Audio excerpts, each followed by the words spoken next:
그러므로 예수께서 자기를 믿은 유대인들에게 이르시되 너희가 내 말에 거하면 참으로 내 제자가 되고 진리를 알지니 진리가 너희를 자유롭게 하리라.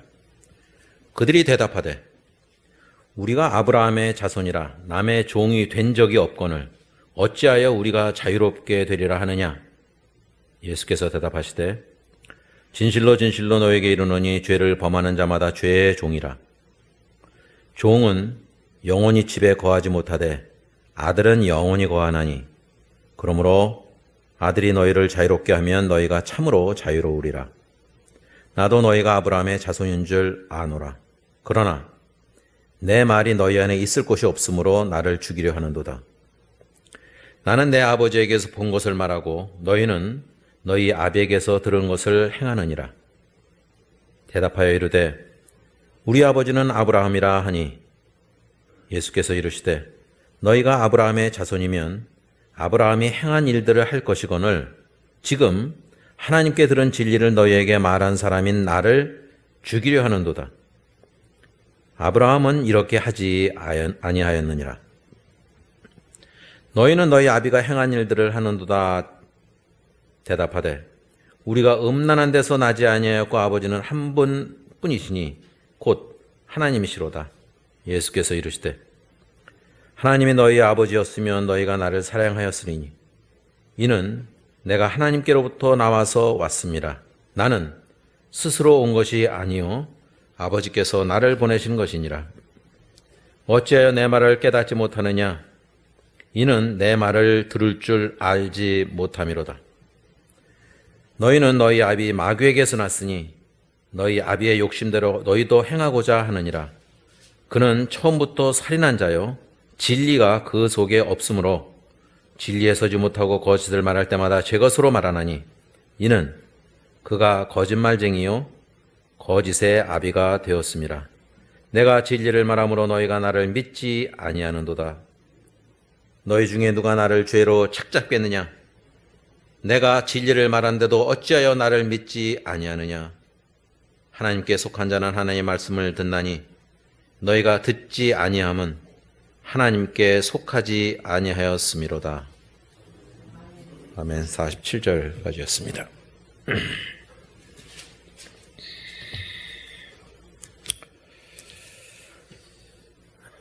사람들 간에 세상 살아가면서 여러 가지 논쟁이 있을 수 있는 것 중에 하나가 사람이 본성에 의해서 좌우되느냐 아니면은 양육에 의해서 좌우되느냐라고 하는 것일 수 있습니다. 우리가 부자 간에 얘기할 때 그 아버지의 그 아들이라는 표현도 하고 또 부전자전이라는 말을 씁니다. 유전적으로 닮았다는 것이 그것이 아버지를 닮은 것인가, 또 아니면 아버지의 그 가정에서 그 가정의 환경과 어떤 분위기에 따라서 아니면 그 교육에 따라서 사람의 성품이 바뀌는 것인가. 여러 가지 신체적인 것들 이런 거는 자연적으로 아마 유전적이라고 볼 수 있겠지만 사람의 어투라든지 행동이라든지 말하는 것들은 양육에 의해서 바뀌어질 것이라고 생각이 듭니다. 말씀드렸다시피 저는 아버지를 비교적 빨리 일찍이 여의어서 제가 중3 11월 12일에 아버지를 여였습니다. 갑자기 심장마비로 불과 3시간 반 만에. 지금 같으면 분명히 사셨을 텐데 옛날에는 이렇게 절개하고 이런 시간이 없으니까 그냥 불과 3시간 만에 그냥 돌아가시게 내버려 둔 것 같습니다. 지금도 저는 때때로 아버지를 많이 생각을 하는데 사진도 제가 늘 이렇게 테이블 앞에 있어요. 언젠가 제 자신은 모르고 있었는데 우리 고종 사촌 누나가 저희 집에 와서 있었는데 제가 이제 나갔다가 이렇게 들어오는데 오랜만에 봤죠. 저를 보고 깜짝 놀라더니 그냥 외삼촌이 걸어 들어온 줄 알았대요. 그냥 그만큼 비슷했나 봐요. 제가 보기엔 많이 다른데. 지금 사진 봐도 나이 먹어가면서는 좀 비슷해지는 것 같아요. 근데 저보다 저희 아버지는 이마가 훨씬 더 이렇게 넓으셨고 여기 이렇게 소갈머리가 좀 없으셨어요. 여기가 이렇게 비어 있었어요, 좀. 저도 이게 신경을 많이 썼죠. 나도 어떻게 나이가 들면은 이 안에 머리가 빠질지도 모른다는 생각을 늘 하면서 그거를 잊지 않고 지냈습니다. 또 한편으로는 저희 아버지 성품이 굉장히 착했어요. 주변의 사람들이 굉장히 많이 좋아했습니다. 그 사람들이 저희 집에 많이 드나들었고, 그 여러분들이 아실 만한 옛날 화가들, 뭐 이름 유명한 분들 거의 다 저희 집에 다 이렇게 다녀가셨었어요. 김한기 씨도 그렇고 제가 이름들을 제가 어린 나이지만은 그런 유명한 그 화백들을 제가 기억을 다 하고 있습니다. 근데 그게 한 1년 되니까 이제 발길이 뜸해지면서 기억에서 사라지는 것을 봤습니다. 그러면서 제가 자라나면서 내가 독자이기도 하고, 야, 이거 아버지가 없으니까 이제 나가 혼자서 잘 헤쳐나가야 되는데, 그리고 저희 어머니가 여기 안 계시니까 다행이지만 저희 어머니 성격이 좀 강하시거든요. 그래서 야, 어머니의 강한 성격을 내가 이렇게 해나가려면 잘 살아야겠다. 과거의 그 고부간의 갈등 문제도 그렇고, 그래서 그런 것들을 이른 나이에 제가 준비를 철저하게 했었습니다. 고2 때부터 제가 준비를 했어요. 그러니까 여러 가지 것들을 생각하면서 제 삶에 어떤 변화가 있었습니다. 그런 거 보면 선천적인 거, 유전적인 거와 동시에 그러니까 여러분들이 저를 보기에는 별로 그렇게 착하다는 느낌이 안 들지 모르겠지만 저는 어렸을 때 굉장히 착했어요. 아주 순하고. 근데 그러면 안 되겠다라는 생각이 드는 거예요. 그러면서 그 다음부터는 야, 내가 이게 모든 걸 험한 세상을 내가 이겨나가야 되는데 그래서 변했다는 것을 제가 느낍니다. 그 가운데서 저한테는 가장 중요한 역할을 했던 것이 저는 믿음이었습니다. 왠지 모르겠지만 저는 중학교 때부터 신앙생활을, 믿음생활을 참 열심히 했습니다. 중2 때 성경을 아주 거의 정말 많이 읽었고, 오죽하면 주일학교 선생님이 하다 보면 저한테 물어보는 적이 허다했어요. 흥렬아, 너는 어떻게 생각하니? 주일학교 선생님이 저한테 물어보면 어떡합니까? 그만큼 제가 열심히 살면서 이렇게 자꾸 좋든 그렇든 그렇게 변해왔습니다. 따라서 이 부자간의 아버지에 대한 경험이 그 추억이 많지는 않지만 한편으로는 제가 하나님 아버지라고 부를 때 마음이 편했어요. 육신의 아버지가 안 계시니까 하나님 아버지라고 부르는 것이 참 편하다는 생각이 들었습니다. 그러면서 아버지를 닮아가야겠다는 생각을 하게 되는데, 우리가 아들이 보면 아들을 바라보면서 저 아버지는 어떻겠다라는 추측을 하게 됩니다. 우리가 하나님의 자녀라고 할 때, 하나님의 아들이라고 할 때 우리의 삶을 보면서 많은 사람들은 하나님을 이렇게 추정하게 될 것입니다. 저 사람의 아버지는, 저 사람이 믿는 하나님은 도대체 어떤 분인가? 그렇게 쉽게 알아차릴 수 있습니다. 오늘 본문을 보면 그 이전과 8장 30절에부터 이제 이어지는 말씀인데, 8장 30절을 보면 이렇게 되어 있습니다. 이 말씀을 하심에 많은 사람이 믿더라. 그러니까 이스라엘 백성들이에요. 하나님, 예수 그리스도가 말씀하시는 것을 그냥 믿게 된 거죠. 그리고 오늘 본문에서는 예수님과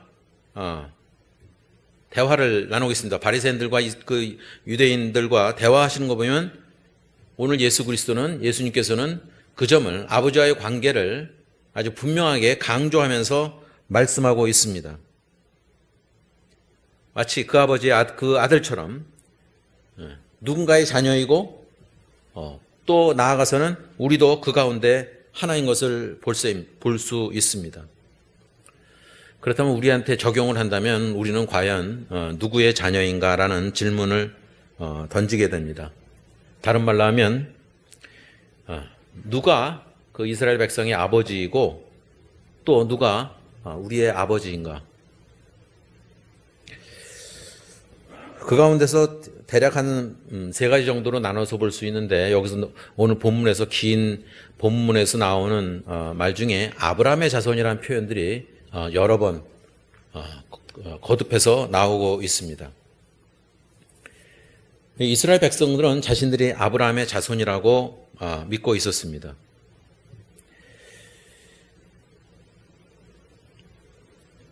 그들은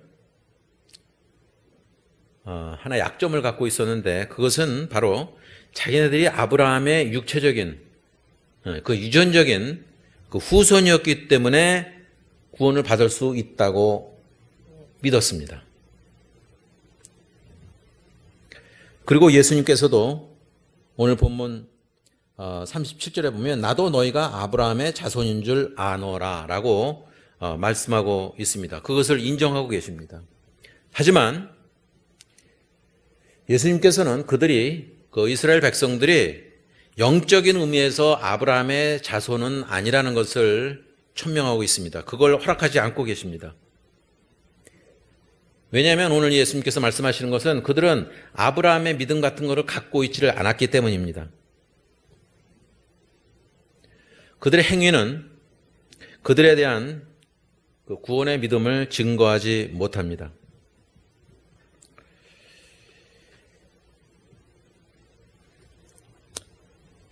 읽어드린 그 다음에 그 설명이 나와 있죠.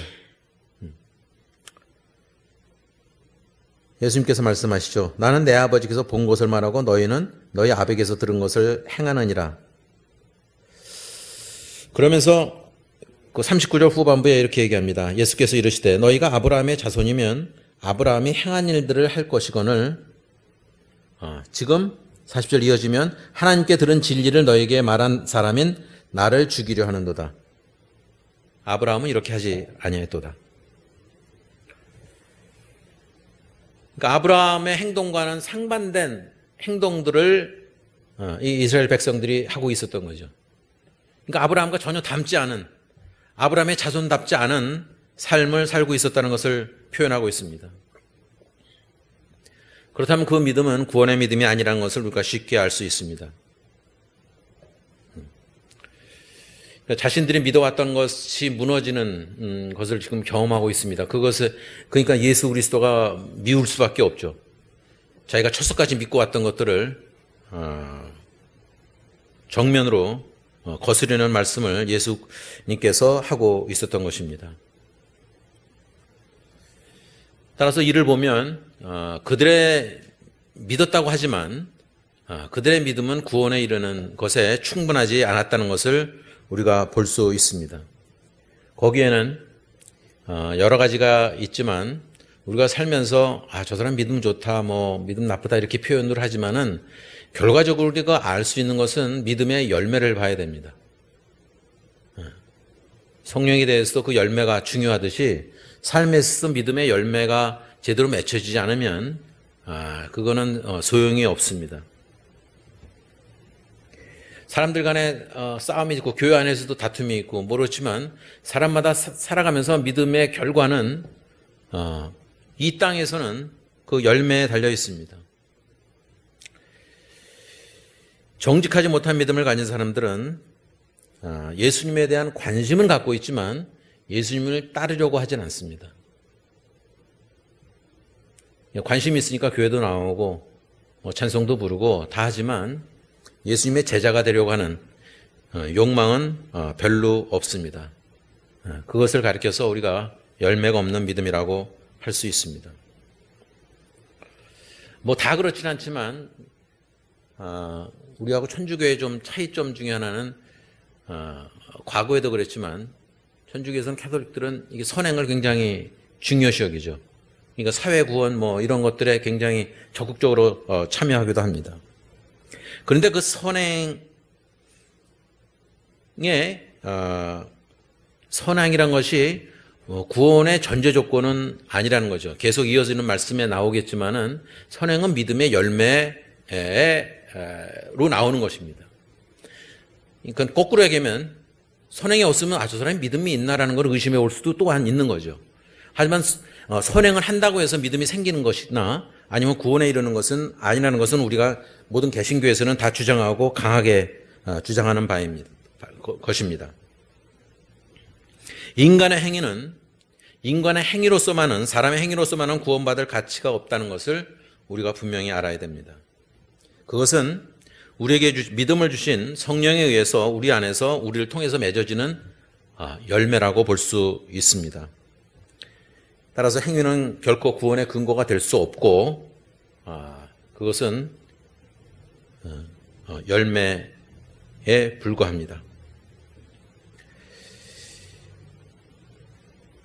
여기까지의 말씀으로 보면 우리가 본성과 아니면 그 성령에서 우리가 거듭나고 삶이 변화되는 것은 어떤 바탕이냐와 또 하나님의 말씀이라는 그 도구에 의해서 예수님께서 그거를 계속 주장하고 계시고 그 이후에 우리는 열매를 맞게 되는 것이죠.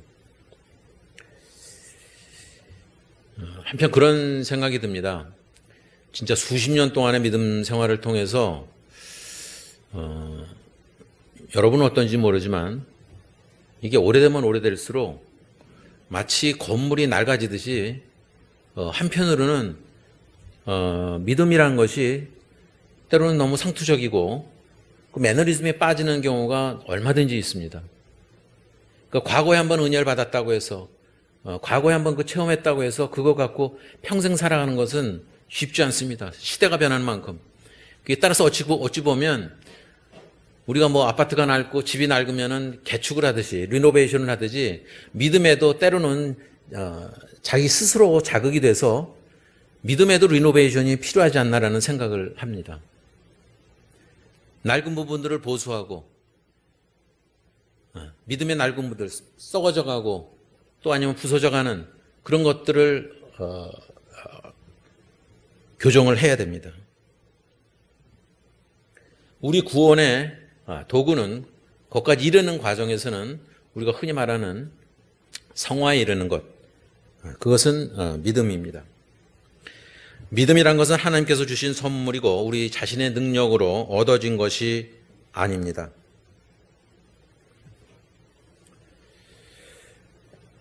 그런데 그 믿음으로 말미암아서 믿음이 구원의 도구가 되는 것은 분명합니다. 말씀드렸듯이 구원의 그 열매는 따라서 선행으로 나타납니다. 하지만 선행은 구원의 근거가 아니고 선행은 구원의 도구가 아닙니다. 선한 일을 한다고 해서 믿음이 생기지는 않습니다. 세상에 선한 사람들 정말 많죠. 착한 일을 하는 사람들 많아요. 야, 저 사람은 뭐 법 없이도 산다고 하는 사람 많습니다. 하지만 그것이 구원과 직결되지는 않습니다. 하지만 반면에 믿음이 올바르다면, 믿음이 생긴다면 선행은 따라와야 됩니다. 선행하는 것은 전혀 없는데 저 사람 믿음 좋다고 얘기할 수가 있을까?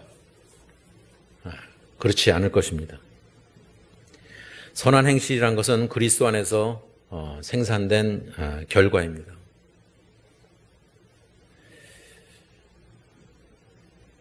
한 부분을 제가 지칭해서 미안합니다만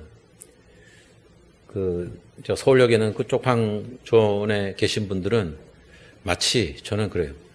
마치 살얼음을 걷고 있는 것 같아요. 제가 말씀을 전해도 그렇고 아니면 사람과의 그 관계 속에서도 언제 폭발할지도 모른다라고 하는 두려움이 저한테 있습니다. 다행히 제 앞에서는 이제 그런 게 없었지만 막 감정이 격하면은 뭐 참 상상을 초월할 정도의 욕과 그런 걸로 싸웁니다. 그래도 찬송하는 건 좋아해요. 와서 예배도 참석하고. 한 번은 제가 이제 한 달에 한 번은 제가 완전히 그냥 찬송가만 부릅니다. 이분들이 원하는 게 많아요. 어떻게 보면 굉장히 유치할지도 모르는데, 우리 찬송합시다. 그럼 누가 이제 우리가 신청곡을 해요. 그럼 원래 이제 저도 사이가 안 좋았죠. 한 분이 이제 몇 장이요? 뭐 봉성하면 뭐 불러요? 그러면 서로 이제 이게 first come first serve예요. 누가 먼저 하느냐. 걔하고 내가 먼저 했다, 네가 먼저 했다고 그거 갖고 싸워요. 그래서 이야, 그게 뭐 그렇게 자기 그 삶에 이렇게 중요할까? 그래서 별 생각을 다 해봤죠. 오는 대로 어떻게 차트 만들어갖고 거기다 이렇게 쓰라고 그럴까? 제가 이제 나름대로 이제 지혜가 생겨서 정리를 잘 하죠. 얘기도 하고, 뭐 엉뚱한 얘기들 하면 이제 정리를 잘 합니다. 근데, 그렇게 정말 십몇 년을 해도 어떻게 저렇게 똑같을까? 근데 또 한편으로는 마치 콩나물시루에 물을 줘도 처음에는 모르지만은 그게 콩나물이 자라나는 것처럼 믿음도 그렇겠구나. 그러면서 참고 견딥니다. 실망하지 않고. 왜냐하면 예수님께서 포기하지 않으셨으니까 저도 속으로 나도 포기하지 않으리라. 사람들은 그거하고 따로따로 생각을 하는 것 같아요. 하나님을 믿는 건 믿는 거고 나는 내 삶대로, 내 성격대로, 내 본능대로, 내 성격대로 살겠다. 그런 걸 보면서 저들의 부모님은 어떠셨을까? 왜 저렇게 그런 이런 삶을 살고 있을까? 본인도 괴로울 텐데. 그러고 나면 마치 우리는 어떤 그 죄의 테두리 안에서 허우적거리는 인생을 살고나 있지는 않는지, 정도의 차이가 있을 뿐이지 우리는 누구나 다 그런 고민을 갖고 있습니다. 남들이 보기에 그냥 좀 추하고 나빠 보이는 것. 하지만 그 이면에는 또 남들이 보기에는 멀쩡해 보이지만은 안에서 들끓고 있는 죄와의 싸움 속에서 우리는 살아가고 있죠. 단지 포장만 잘하고 아주 멀쩡한 척, 신사인 척 하면서 살아가고 있지는 않은지 우리는 살펴봐야 됩니다.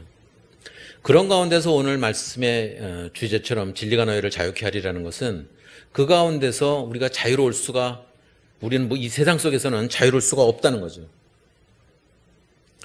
그러면서 예수님께서 주시는 키는, 열쇠는 바로 진리란 거죠. 예수님의 말씀을 통해서 우리는 자유로울 수 있다고 말씀하고 있습니다. 도대체 아브라함의 자손이 누구고 또 예수님께서 너는 자유로워질 것이라고 얘기했을 때 누가 그런 자격을 갖출 수 있는 것인지 생각해 볼 필요가 있습니다. 근데 이 이스라엘 백성들이 사실은 잘 모르고 하는 얘기가 있어요. 자기네들은 노예가 된 적이 없다고 그러지만 사실 이스라엘 역사에서 유대인들은 그 애굽의 노예였습니다. 노예가 되지 않은 경우는 사실 거의 없었습니다. 그 애굽의 노예 생활이 가장 길었죠. 이 노예라는 것이 여기 종이라는 표현 나오죠. 슬레이브, 종, 아니면 그 노예라고 볼 수 있는 건데, 이 삶이 얼마나 피곤하고 고단한 것인지, 그리고 거기서 벗어나기는 사실 쉽지 않습니다. 그러니까 죄의 노예가 된다는 것은 생각보다 심각합니다. 우리는 그것을 현실감으로 와닿지 않지만, 그리고 거기서 벗어난다는 것조차도 힘듭니다. 저희뿐만 아니라 온 세상에서 늘 말씀드린 미국에서 부르는 찬송과 한국에서 부르는 찬송이 좀 다른 경우가 많은데 많이 불려지는 것이 전 세계적으로 유명한 찬송가 하나를 꼽는다면 305장 나 같은 죄인 살리시니 거예요. 그거를 작시한 사람은 존 뉴턴이라는 사람이에요. 1770년대에 작시를 했는데 이분은 원래 노예 무역상이었습니다. 그 당시는 그게 별로 그렇게 죄라고 느껴지지 않았을 거예요. 다 그렇게 하고 있으니까.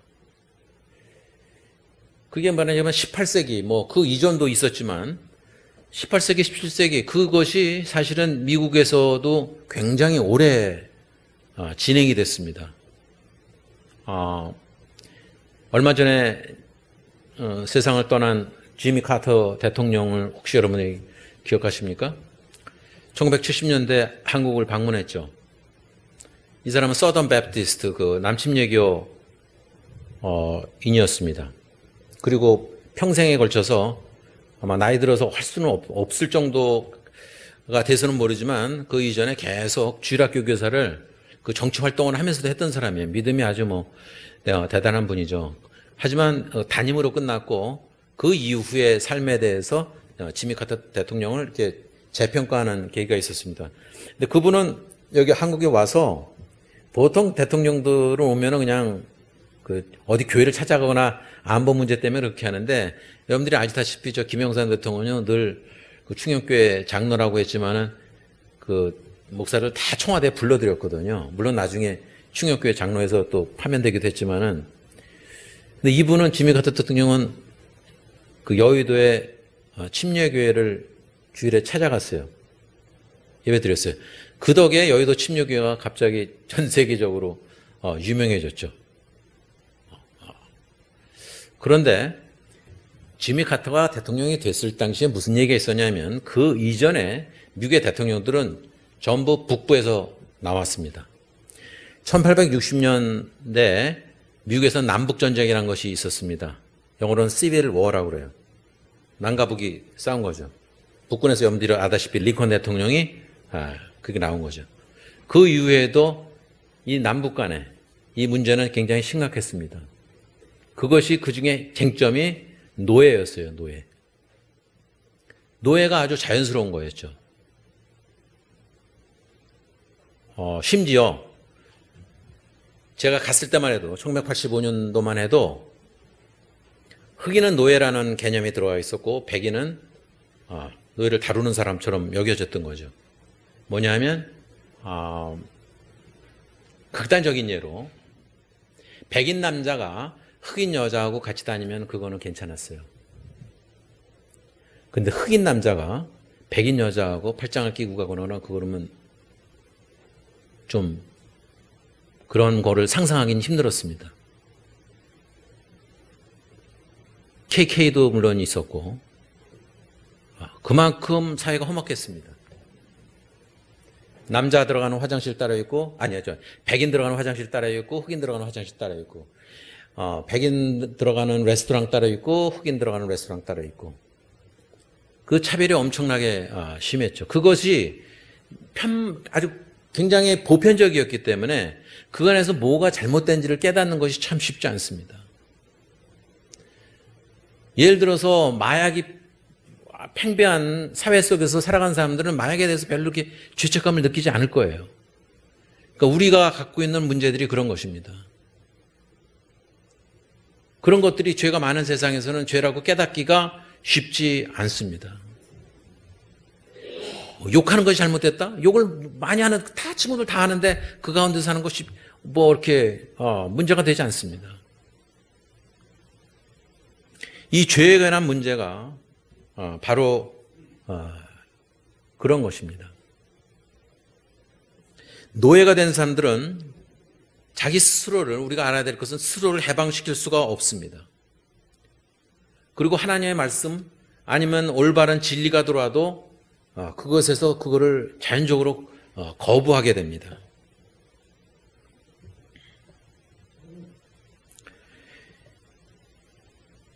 그것이 이스라엘 백성들이 예수님께서 하고 지금 대적하고 있는 이스라엘 백성들이 바로 그 죄의 노예의 상태에 빠져 있다는 증거였습니다. 죄의 노예가 되었거나 또한 그 안에서 허덕이는 그런 사람들이었기 때문에 사실은 아무리 하나님께서 자유의지를 주었다 하더라도 그는 자유롭지 못한 삶을 살고 있었습니다. 사도 바울은 로마서 6장 16절에서 말하고 있습니다. 만일 너희가 누구에게 자신을 순종하는 종으로 내보이면 너희가 순종하는 자의 종이 되는 알지 못하느냐? 곧 사망에 이르는 죄에 대함이든지 의에 이르는 순종에 속한 종이 되는 줄을 알지 못하느냐라고 반문하고 있습니다.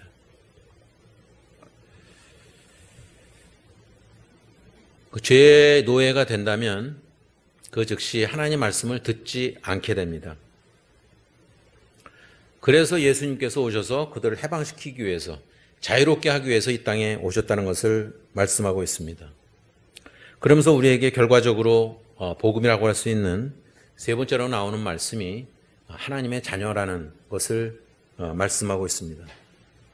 자, 다시 처음으로 돌아가서 31절에 보면 이렇게 되어 있습니다. 그러므로 예수께서 자기를 믿은 유대인들에게 이르시되 그 예수님을 믿었다고 얘기하고 있어요. 자기를 믿은 유대인들에게 이르시되 너희가 내 말에 거하면 참으로 내 제자가 되고 진리를 알지니 진리가 너희를 자유롭게 하리라. 지난번 제가 설교할 때도 그 얘기했죠. 거한다라는 표현, 영어로 표현하면 참 좋은데 belongs란 단어를 쓰는 것이 저는 굉장히 적합하다고 생각이 들어요. 여러 가지로 쓸 수 있지만 좀 비약하면 어디 여행 가거나 그러면 그 소지품들은 뭐라 하면 belongings라고 그래요. belongings. 속해 있는 거예요. belongings라고 해요. 그거 잊지 말라고 그렇게 어나운스먼트도 하고 그럽니다. 그러니까 우리는 예수님의 아니면 하나님의 belongings가 되는 거예요. 소유품, 소유물이 되어야 돼요. 그런 표현입니다. 너희가 내 말에 거하면, 너희가 나의 말에 belong, 나에게 속한다면 참으로 내 제자가 된다라고 하는 거.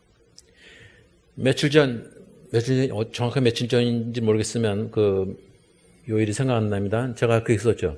우리는 in the world, 세상에서 살고 있지만 of the world는 아니라는 거죠.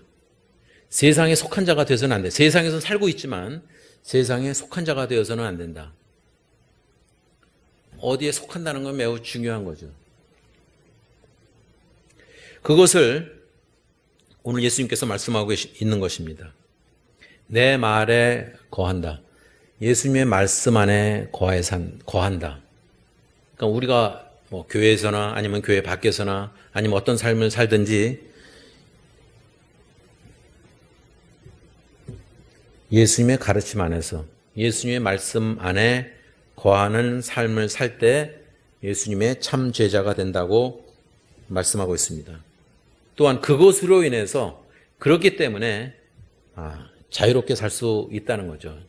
그제서야 자유로울 수 있다는 것입니다. 이 거한다는 의미, 그것은 거기에 남아있다는 뜻도 되고 또 계속한다는 의미도 됩니다. 하나님의 말씀 가운데서 그것이 이루어질 때 가능한 일입니다.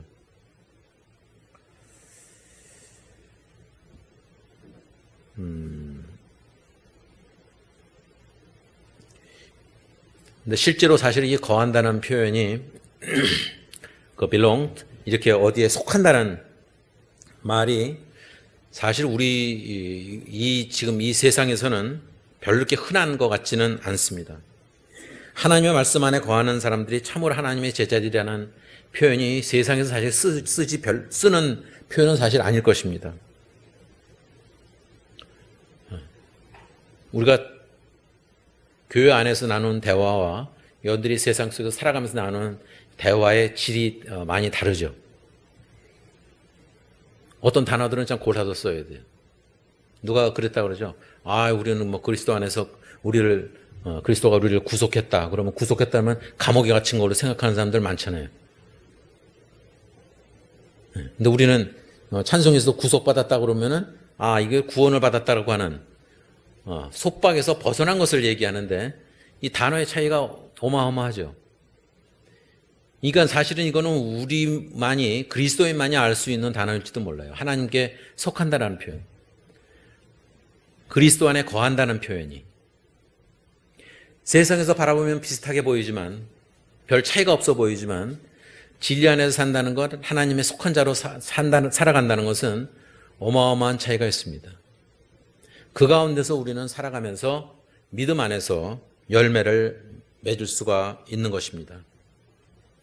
하나님의 진리에 대한 지식은 사람을 자유롭게 하는데 그 이유는 그 하나님을 아는 지식이 믿음으로 사람에게 주어지기 때문이고 또 그 진리가 바로 예수 그리스도 로부터 온 것이기 때문입니다. 예수님께서는 우리를 그 죄의 속박에서 우리는 헤쳐나갈 수 없는 그 죄의 속박에서 자유롭게 해 주시는 분입니다. 그러기에 우리는 이것을 복음이라고 얘기를 하죠. Good news, 기쁜 소식. 가스펠이라고도 표현하지만 복음을 그것도 두 단어가 합쳐진 거죠. God, spell. 하나님의 말씀입니다. 그것을 통해서만 가능하다는 거죠. 이 자유롭게 한다. 자유를 얻다. 이 단어는 사실은 노예의 생활에서 쓰이는 단어와 똑같습니다. 진리가 그 노예의 생활에서 그 속박에서 벗어나게 하듯이 그 진리로 말미암아 우리가 자유롭게 될 것이라고 오늘 말씀하고 있습니다. 그리고 우리의 삶의 열매가 우리가 어떤 존재인지, 예수 그리스도의 제자인지, 혹은 또 다른 말로 하면 우리가 영적인 후손인지를 드러내게 됩니다. 이 구절에 나오는 유대인들은 끊임없이 예수님께서는 말씀하시기를 그 마귀라는 표현을 마귀의 자식들이라는 표현을 쓰고 있어요. 그 이스라엘 백성들은 마귀의 자식처럼 살아갔다는 거죠. 그러나 하나님 말씀 안에 거하는 사람들은 하나님의 말씀에 순종하는 하나님의 자녀가 되어야 된다는 것입니다.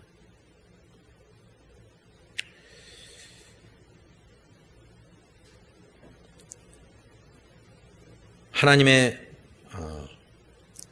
자녀를 표현할 때 오늘 본 말씀에서도 진실로 내 제자들. 그러니까 그 표현은 다른 표현으로 하면은 이 거짓된 제자들도 많이 있었다는 것을 증명합니다.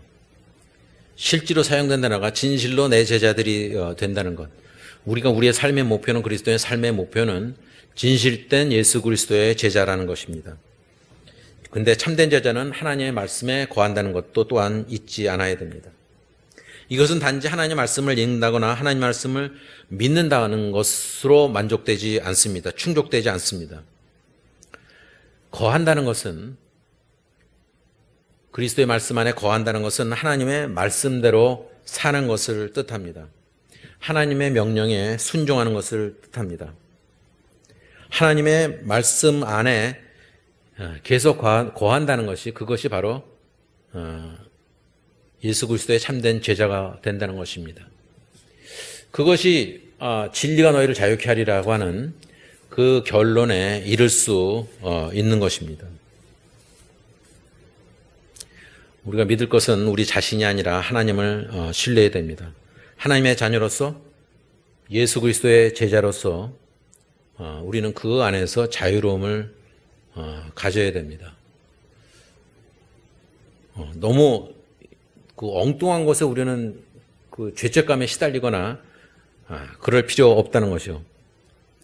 거기서 자유함을 얻는다는 것은 우리의 죄가 더 이상 우리를 속박하거나 거기서 우리가 매인 바 될 수 없다는 것입니다. 그리스도인이라면 우리는 이제 용서받은 자로 정의되었습니다. 우리 부자 간에도, 부모와 자녀 간에도 자녀가 뭘 잘못했을 때, 아버지 이거 잘못됐습니다. 용서해 주세요. 그럼 부모가 그래 괜찮다. 용서받았다. 근데 그 아이가 또 와서 나 어제 그거 한 것 용서해 주세요. 그 매번 되풀이한다면 실제로 용서를 받은 것인가? 이럴 거 아니에요? 그 인간적이라면 그 짜증낼 거예요. 내가 그렇게 너 용서했다고 그랬는데 왜 자꾸 용서해달라고 그러느냐? 우리가 되풀이되는 죄는 절대로 저지르지 않아야 됩니다. 우리는 그리스도 안에서 자유로운 하나님의 자녀가 되었습니다. 이제 우리는 용서받은 자로 정의가 되었기 때문에, 또 우리 스스로가 예수 그리스도 안에 용서받았기 때문에 더 이상 거기서 죄 가운데서 허덕일 필요가 없습니다. 이는 구원을 위해서, 우리의 구원을 위해서 예수 그리스도를 믿고 또 그에 대한 열매를 맺는 그것을 예수님을 통해서 드러낼 수 있어야 됩니다. 진리가 너희를 자유케 하리라. 예수 그리스도의 말씀 가운데서 우리는 자유로워야 됩니다. 또한 그 가운데서 한 번으로 끝나는 것이 아니라 예수 그리스도의 말씀 안에서 계속 continuously 계속해서 그 말씀 안에 거해야 됩니다. 우리의 마지막 날에 이르기까지. 그 삶이 우리의 삶 가운데서 이루어지기를 예수님 이름으로 축원합니다.